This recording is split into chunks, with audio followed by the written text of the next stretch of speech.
Sənə elə aşıqəm ki, könlüm bir gözəli sevməz məni.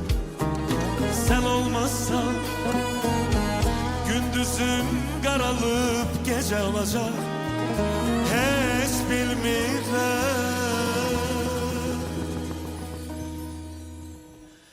Sensiz hayat mənim üçün necə olacaq?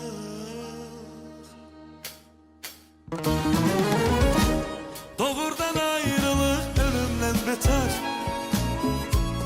Bunu ayrılanda düşürsən başa. Lazım olsa mən ölərəm, təki sən əzizim mənim üçün yaşa. Doğrudan ayrılıq ölümdən beter. Bunu ayrılanda düşürsən başa.